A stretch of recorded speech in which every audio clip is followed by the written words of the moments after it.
Esta foi uma entrevista que eu dei nas Mulheres da Esperança, no evento referente ao Outubro Rosa, com relação ao câncer de mama. E vamos disponibilizar o áudio aqui para vocês. Qual a história do Outubro Rosa e como surgiu? Pois é, Outubro Rosa é uma campanha internacional que promove a conscientização da sociedade sobre o câncer de mama e a importância da prevenção. O foco é a prevenção. A campanha começou a ganhar força na década de 1980 nos Estados Unidos, à medida que se entendia a necessidade de evitar o câncer, de prevenir, de levantar ações contra essa doença. E aí o Outubro Rosa teve uma iniciativa no Brasil a partir de 2002, mas só ganhou força em 2008. Mas hoje em dia a campanha oficial ela é como uma conscientização de informação à população, basicamente em relação ao diagnóstico precoce, mais para prevenção secundária e não a prevenção primária. Se o foco agora é mais na prevenção, quais seriam as formas de prevenir? Então, as formas de prevenir seriam fechar a porta para aqueles fatores de risco que já são conhecidos e ainda outras questões que ainda estão em estudo. Então, os fatores de risco bem conhecidos na história do câncer de mama são a obesidade, o sobrepeso, porque as células gordurosas acumulam estrógeno. E muitos cânceres que são estrógenos dependentes vão crescer então com um ganho de peso. Histórico familiar por conta da genética, o fumo, o álcool, que são substâncias tóxicas. Também está se levantando muito, a Febrasgo lançou uma nota reconhecendo que o uso prolongado de anticoncepcionais sintéticos aumenta muito, sim, o risco de câncer. E então o foco seria corrigir cada um desses fatores para que nós diminuamos muito a chance deles se manifestarem com células cancerígenas. Nós precisamos de uma boa relação médico de paciente, uma relação de confiança para ir avaliando e agindo em cada uma dessas causas. Sabemos que há muita polêmica a respeito, mas na sua opinião, como é que o câncer de mama se forma e por quê? Olha, que linda, que bom que você perguntou quanto à minha opinião. Porque eu entendo que é um desequilíbrio metabólico. Todas as doenças vêm de um desequilíbrio.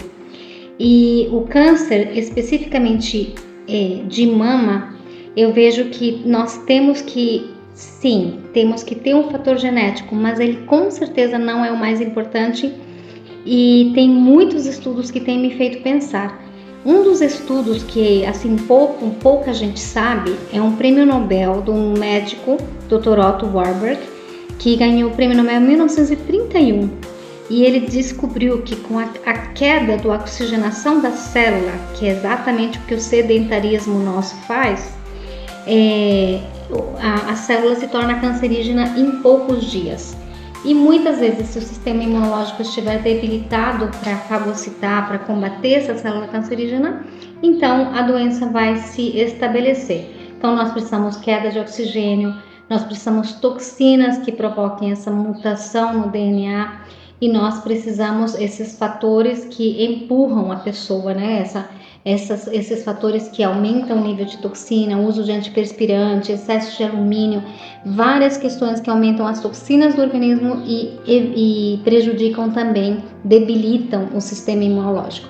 Então, assim, nós sabemos que tem que ter um conjunto de fatores, né? A célula debilitada por hábitos de vida pouco saudáveis, a oxigenação depletada, então a pessoa ser muito sedentária, e as toxinas proliferando, como as toxinas, por exemplo, de vírus, que a gente conhece o HPV no câncer de colo, ou a toxina da bactéria H. pylori no câncer de estômago, a radiação no câncer de pele.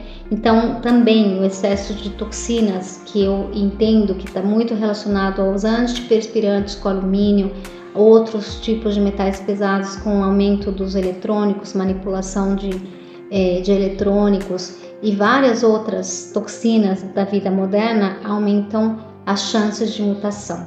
E aí vai, né? O certo é a gente prevenir. Muito interessante, doutora. E como entraria o fator emocional nesta visão? Principalmente debilitando o sistema imunológico. Então, quando nós sabemos que antigamente não existia antibiótico, a medicina era bastante limitada, o que os médicos antigos faziam? Olha, fortaleça o organismo, fortaleça o sistema imunológico. Tuberculose, né? Por exemplo, eu tinha um tio que quando criança pegou tuberculose, a orientação do médico era alimentação de 2 em 2 horas, carinho da mãe e abraço dos irmãos de 3 em 3 horas.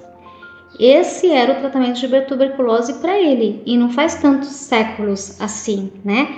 Então, a gente também sabe que muitas vezes, né, a minha mãe está com 50 anos de medicina, ela, quando vinha uma praga, ela era uma única médica da cidade, quando vinha qualquer demanda que não tinha tratamento, ela agia fortalecendo o sistema imunológico. Então, falava assim, gente, todo mundo tomando própolis, vamos aumentar a ingestão de laranja, limão, vitamina C é boa, e tal, porque essa tá uma virose, está vindo uma bactéria desconhecida, e que inclusive foram as mesmas orientações que a gente recebeu, né? Vitamina D, sol, abraço, carinho, festa, alegria para combater as doenças desconhecidas.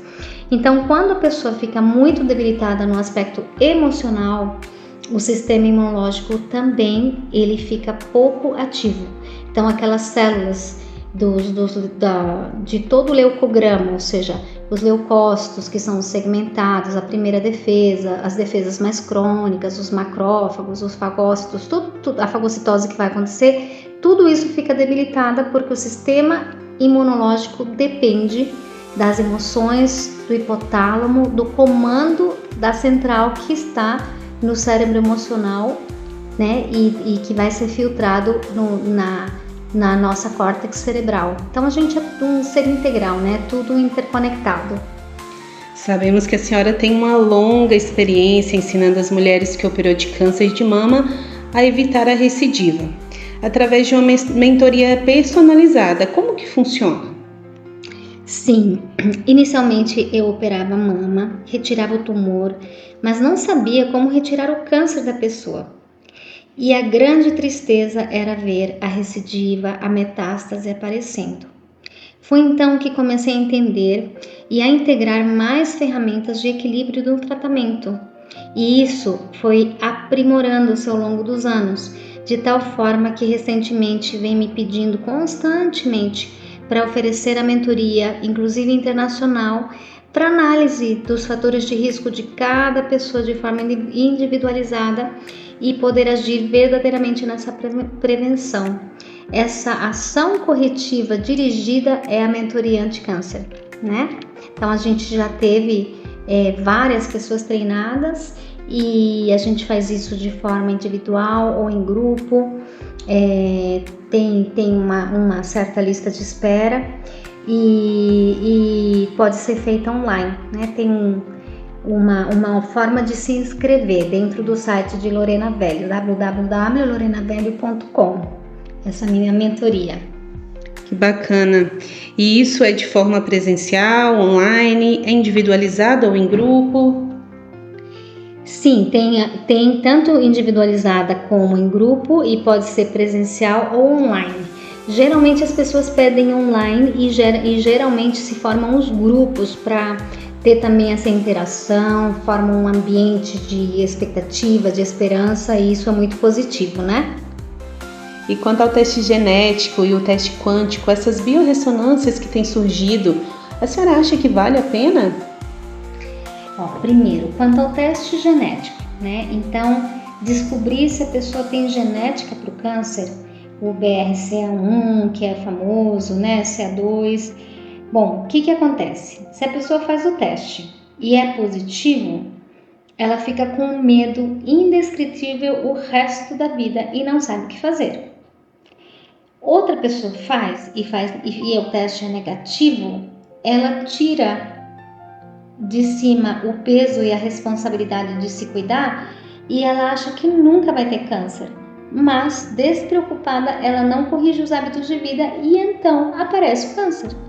Por quê? Olha só, uma mulher japonesa, que é o menor índice de câncer de mama do mundo, né? O Japão, um dos mais saudáveis em termos de mama, ao contrário de estômago, mas muito saudável em termos de mama.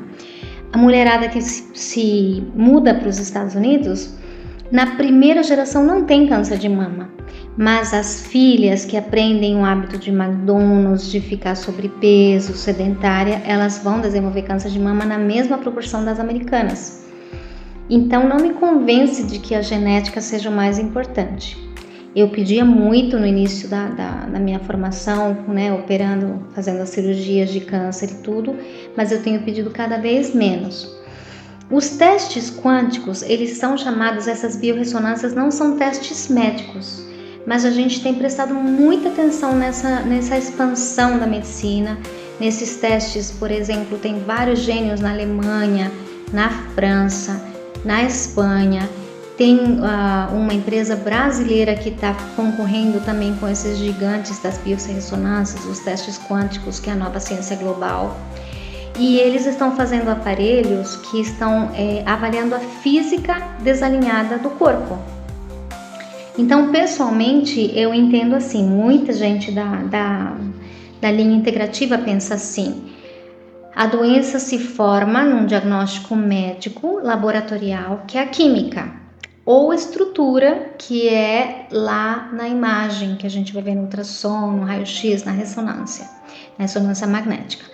Mas, na verdade, a alteração, a pré-doença, começa na física do organismo, nas informações da membrana celular. Então, os testes quânticos, as biorressonâncias detectam essa parte da física. Então, revendo, né? A física seria a pré-doença, detectadas nessas análises quânticas e das biorressonâncias. Depois vem a química, que nós detectamos no laboratório, num exame médico convencional do sangue. E depois viriam as estruturas, que são as imagens de raio-x e tomografia, etc.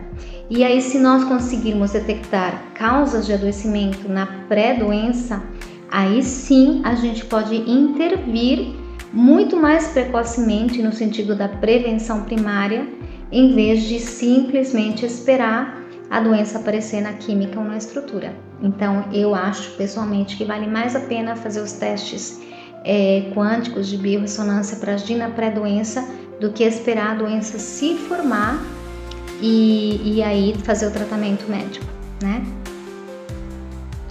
Mas a causa do câncer não é genética? Olha, é um fator de risco. Só que o que nós vemos, e principalmente a modernidade tem mostrado isso, e nos últimos 5 anos o rápido aumento de câncer mostra isso, que apenas 20 a 30% dos cânceres são de causa direta genética. E os outros 70 a 80% são fatores como nutrientes, toxinas, emoções negativas, espiritualidade que está debilitada, que nós chamamos de epigenética. Então, epigenética é tudo que comanda o gene, é tudo que está acima do gene. E que, na verdade, isso que está se questionando a partir de um prêmio Nobel de 2015, que foi muito lindo, que são 2 químicos que ganharam simultaneamente o prêmio Nobel de Química, mostrando a reparação do DNA, a reparação do gene, através de uns mecanismos muito lindos da biologia. E dizendo que assim, que o que faz o comando dessa reparação não é químico, o que faz o comando é da ordem da física. Então isso me leva muito a pensar, né, pessoalmente, nessa questão da doença poder ser modulada a partir da causa física, né, do estímulo físico. Se o adoecimento pode ser ocasionado, por exemplo, por uma radiação eletromagnética que é física, provavelmente a correção também pode ser dada no âmbito da física. E os fatores de risco são mais fáceis de ser modulados na epigenética, já que nós ainda não podemos fazer a intervenção genética em si, né? Então, corrigir hábitos de vida, fortalecer a espiritualidade, melhorar as emoções. E para tudo isso nós temos ferramentas que nós vamos incorporando, né? Durante o cuidado do paciente. que fantástico! E como isso se conecta com o campo da espiritualidade? Essa é minha paixão. A cereja do bolo é o tema do meu doutorado em espiritualidade e saúde. Entender que o campo espiritual, que não é palpável, nem biológico, nem químico, pode interferir no nível da biologia. Então tem um biólogo molecular que descobriu isso, ele chama Dr. Bruce Lipton. Ele escreveu o livro A Biologia da Crença e tem várias outras descobertas que quando nós agimos no campo da espiritualidade, nós estamos agindo nessa tempestade elétrica que vai mover os nossos pensamentos e que vai agir lá no hipotálamo, que é chamada a caixa preta do nosso avião, que é o cérebro emocional, e vai interferir na glândula mãe, que tem a ver com toda a nossa cascata metabólica, imunológica, hormonal.